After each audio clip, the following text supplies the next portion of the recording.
Hmm. Here is the representation of our website Screen to Dream. First of all, user will see the main page like this. There are mainly three options for user to navigate. Firstly, we will go with sign up or login option. Here there will be asked two choices whether person is user or admin.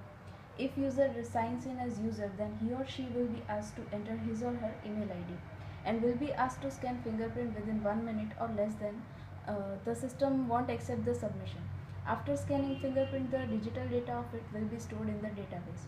That's all for registration.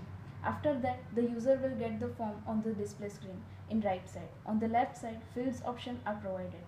There he or she can select field according to their studies. According to field selected, form will be displayed. Now user will have to fill the form and submit it. After submitting the form, link will be created of their resume. That's all for user. When admin wants to log in, he or she will be asked to enter his or her ID and password.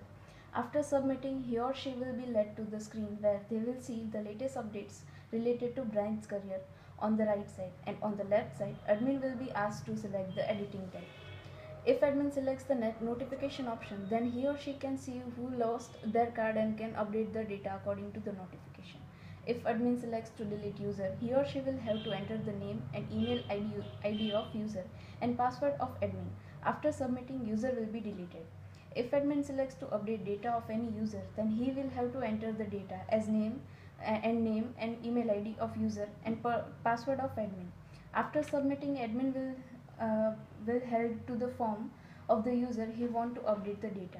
This is all for updating a user information. If user selects update option of the main page, he will be redirected to the page where in right side the current update related to Blind's career and on the left one top rated updates will be shown. If user has lost his card, then he will have to inform admin for security purpose. For that, he or she will select contact us option from the main page. There he will be asked to enter his name, email ID and will be asked again to scan his fingerprint. After submitting, digital fingerprint of the user will be matched with the stored fingerprint in the database. And finally, the form will be submitted and notification about be sent to admin. This is an illustration of how our website works. When user want to apply for any job, he or she will come to the form as shown here. After scanning fingerprint and smart card, both digital fingerprint could be matched. And after this authentication, the link will be redirected to the form containing site. On matching attributes among both the forms, the form will be automatically filled as shown here. After submitting, user is done with applying to the job.